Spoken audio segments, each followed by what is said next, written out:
In today's video, guys, I'm going to be teaching you guys how to install a new tire and tube on your bike. Let's get into it.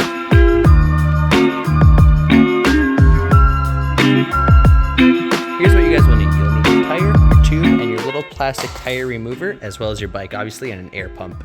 So to get into this, to find your parts that you need, I would recommend taking your wheel into your local bike mechanic or shop, and they can tell you exactly which tire and tube you need, and they can probably install it for you for a small charge. But if you're looking to do this yourself, the first step you guys are going to do is disconnecting your brake right here. And if you guys have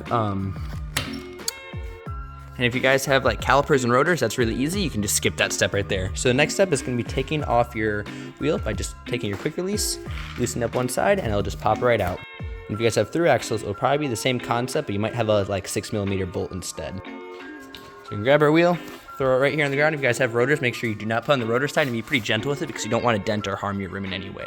So the first thing you're going to do is take your tire cap, just take that off obviously. Once you've removed your cap, you can take your tool and release all the air. You want to make sure you guys get all the air of it because it'll make this a whole lot easier. So you can stick your little tool in here, wedge up, and work your way all the way around the rim. You want to be really careful that you don't use a screwdriver or anything, because if you're planning on reusing the tube, which I would recommend changing it, if you're planning on reusing it, you could totally damage it with a screwdriver. So you want to use one of these plastic bits and just work your way around. Once you've removed your first side, you can stick it on the other side and wedge it off over to the side that you started on. Once you remove your tire and your tube from your rim, you can just toss that over to the side. Now it's going to be time to go ahead and grab your new tube. Get that all unwound.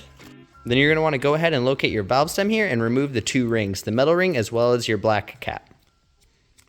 Once you've removed those, put them in a safe place and then move on to your air. Hook it up, and you're only going to do about 4 or 5 pumps. Just get a little bit of air in it to make it a little rigid because it'll help you out a lot later. Now it's time to grab your tire and your tube and start putting them inside of each other. A good tip is to line your valve here up with your logo. It really just makes it have a clean look. So get it in there. All I did was I started on one side and just worked my way all the way around, and now I've got the tube inside of my tire. Now, the thing you really want to look out for is your tread pattern. So on every tire, you're going to see little arrows or big knobs, and they'll make an arrow in either one or two directions. So just look at the way it's pointing. So in this one, you can see there's tons of little arrows, and you can kind of just tell that the tire's meant to be rolling that way.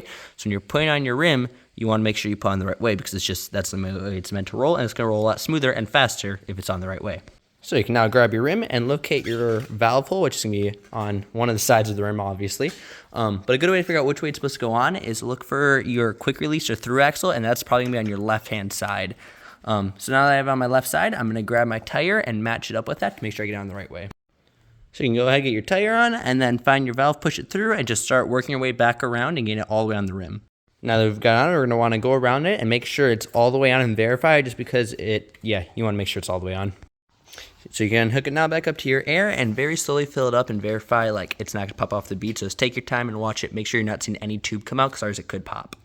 So if you see this start happening right here where it starts coming off the bead, you want to get all the air out right away because that could blow. Now we've got our tire and tube all in. We can now reinstall our cap and all you have to do is reinstall it back on your bike and then you'll be all set to roll. And there you guys go. You guys are all set to go. If you guys found any value in this video, make sure to like and subscribe. And I'll see you guys in the next one.